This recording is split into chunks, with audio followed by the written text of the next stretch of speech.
Hit TV YouTube channels లో మీ వ్యాపార ప్రకటనలకు మరియు ప్రమోషనల్ ఇంటర్వ్యూస్ కోసం వెంటనే సంప్రదించండి. అంటే ఇప్పుడు అక్కడికి వెళ్ళాక ఇన్ని బాధలు పడ్డాక మనం వెళ్ళిందే కుటుంబం కోసం. అవును సార్. వాళ్ళకి ఏదో సంపాదిద్దాం, 4 రూపాయలు సంపాదించుకుందాం, వెనకేసుకుందాం అని వెళ్తారు. సో ఆ సిచ్యువేషన్ మీకు అలా వచ్చేటప్పుడు ఫ్యామిలీ ఏమైనా గుర్తొచ్చిందన్న? ఫ్యామిలీ ప్రతిరోజు మర్చిపోను సార్. ప్రతిరోజు ఫోన్ చేసేవాడిని, ఏడ్చుకునేవాడిని.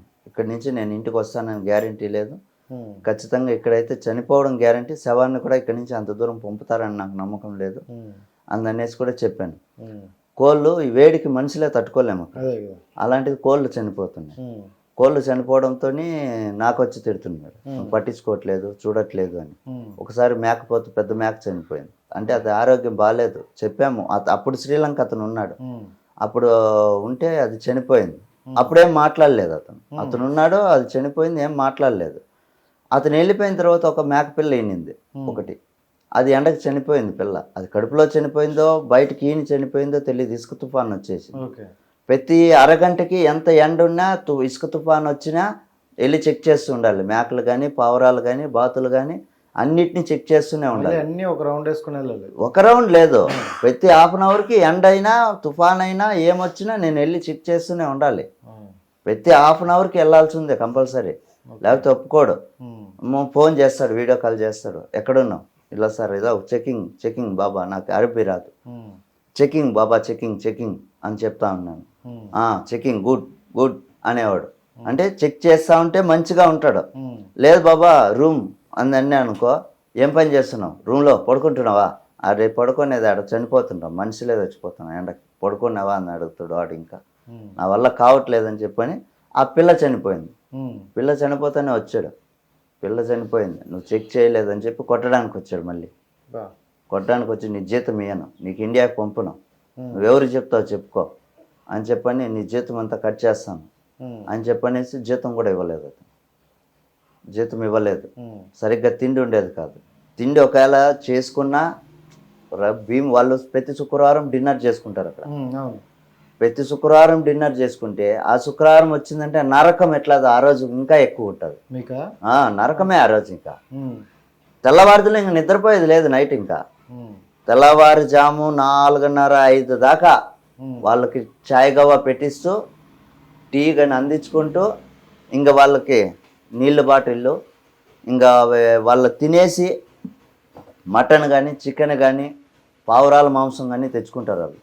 అవన్నీ బాగా వంటలు చేస్తే ఒక పెళ్ళికి ఎన్ని పాత్రలు అయితే తీస్తామో అన్ని పాత్రలు మనము చేస్తామన్నమాట. అన్ని పాత్రలు కడగాలి. ఇసుక తుఫాన్ వచ్చిందంటే క్లీన్ చేస్తారు. ఆ ఇసుక తుఫానికి దుమ్మంతా నిండిపోతుంది, అవంతా క్లీన్ చేయాలి. వీళ్ళు వంట చేసే రోజు అన్నీ క్లీన్ చేసి పెట్టాలి. అవన్నీ క్లీన్ చేసిన తర్వాత మళ్ళీ వాళ్ళు భోజనం వండుకుంటారు. అన్ని బోకులు వండేస్తారు. అన్నీ వండిన తర్వాత అవన్నీ తీసుకెళ్ళి ఏసీ రూమ్లో పెట్టాలి. అవి తీసుకెళ్ళి ఏసీ రూమ్లో పెట్టిన తర్వాత కింద కవర్లు వేసి, కవర్ల మీద వాటర్ బాటిళ్ళు, కూల్ డ్రింక్ బాటిళ్ళు అన్ని సకలము వాళ్ళ దగ్గరికి చేర్చాలి. వాళ్ళు తినిన తర్వాత ఆ ఏమాకలు అన్నీ అందులో వేసేస్తారు. ఆ తట్టల్లోని పెద్ద పెద్ద గిన్నెలు ఉంటాయి, ఆ భోజనం గిన్నెలు, ఆ గిన్నెల్లోకి పెట్టేస్తారు. అది మిగిలిపోయింది నాన్ని తినమంటారా,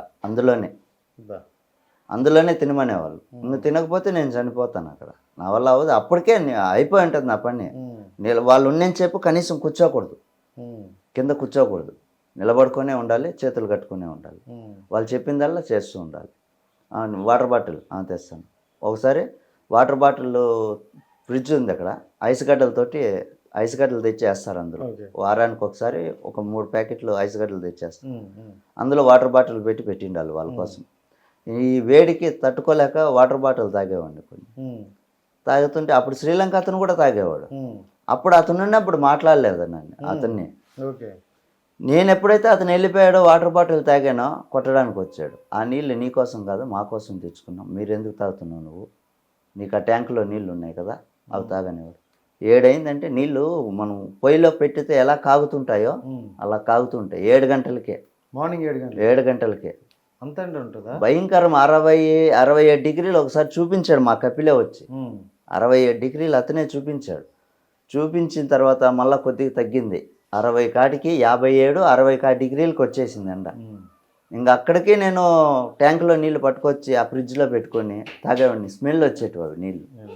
అవి ట్యూబ్లో ఉంటాయి కదా, నీళ్ళు కడిగేది దానికి అవసరం, దానికి కడిగే ఆస్కారం లేదు.